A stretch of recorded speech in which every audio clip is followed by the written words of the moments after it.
नमस्कार, दीप्स किचन मराठीमध्ये मी दीपाली आपलं मनापासून स्वागत करते। चला तर मग आजच्या आपल्या रेसिपीला सुरुवात करूयात।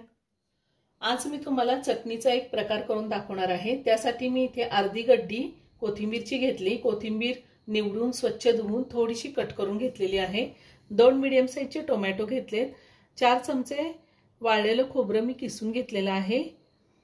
12 ते 15 लसणाच्या पाकळ्या घेतल्यात। अर्धा चमचा धने, अर्धा चमचा जिरे, 2 चमचे फुटाण्याचं डाळ घेतलेले, 2 ते 3 चिमूट मी हिंग घेतलेली आहे, अर्धा चमचा लाल तिखट, अर्धा चमचा काळं मीठ घेतले आणि आपलं हे चवीनुसार रेग्युलर मीठ लागणार आहे।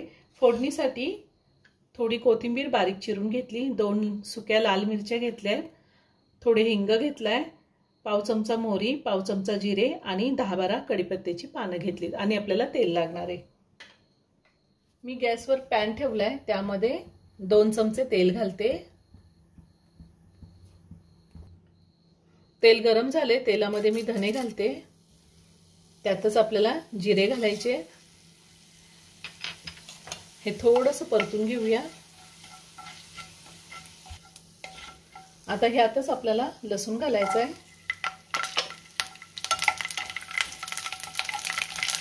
आणि टोमॅटो घालूया।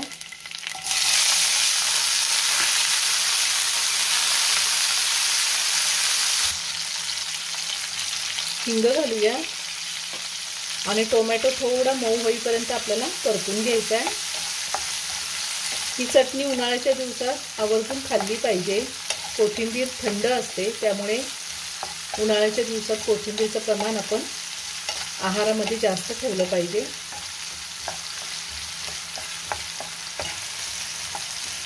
टोमॅटो मी 2 मिनिटं चांगला परतून घेतलेला आहे। आता आपल्याला ह्यामध्ये किसलेलं खोबरं घालायचं आहे। खोबरं किसूनच घ्यायचं आहे, म्हणजे चटणी वाटताना व्यवस्थित बारीक होतं आणि पुन्हा 2 मिनिटं चांगलं परतून घेणार आहे। मी ह्या आधी सुद्धा खूप साऱ्या व्हेज नॉनव्हेज रेसिपी अपलोड केलेल्या आहेत आणि वाळवणाच्या सुद्धा खूप साऱ्या रेसिपी मी अपलोड केलेल्या आहेत। त्याची लिंक मी डिस्क्रिप्शन बॉक्समध्ये दिली आहे, तुम्ही पाहू शकता।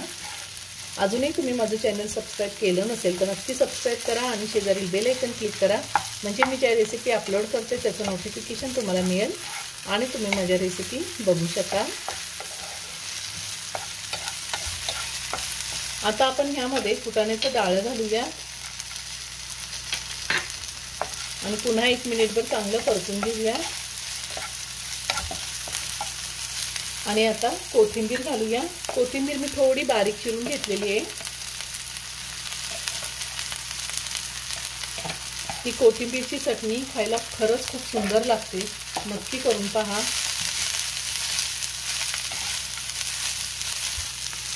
कोथिंबीर टाकल्यावर सुद्धा मी 2 मिनिटं चांगलं परतून घेतलेले। आता हे सगळं आपण थंड करून घेऊया आणि त्यानंतर आपल्याला मिक्सरला बारीक करून घ्यायचे। आता हे सगळं थंड झालेले आपण मिक्सरला बारीक करून घेऊया। पाणी न घालताच आपल्याला मिक्सरला बारीक करून घ्यायचे।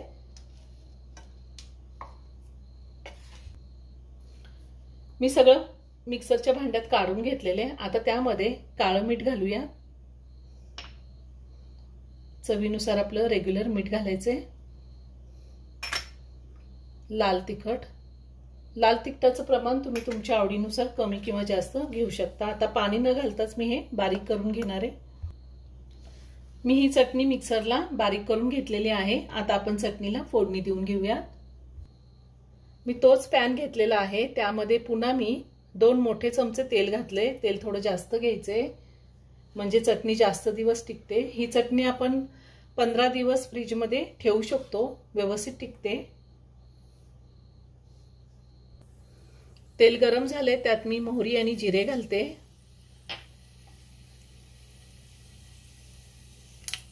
मोहरी आणि जिरे तडतडले, त्यात आपण हिंग घालूया, लाल मिरच्या घालायच्या, कढीपत्ता घालायचा, त्यातच कोथिंबीर घालूया। फोडणीमध्ये कोथिंबीर खूप छान स्वाद येतो। आता त्यात आपण हे वाटून घेतलेली चटणी घालायची। खरं तर ही चटणी अशीचही खाऊ शकतो, पण फोडणी घातल्यामुळे अजून छान लागते आणि जास्त दिवस टिकते। आता ही तेलावरती आपण चांगली 2 मिनिटं परतून घेऊया।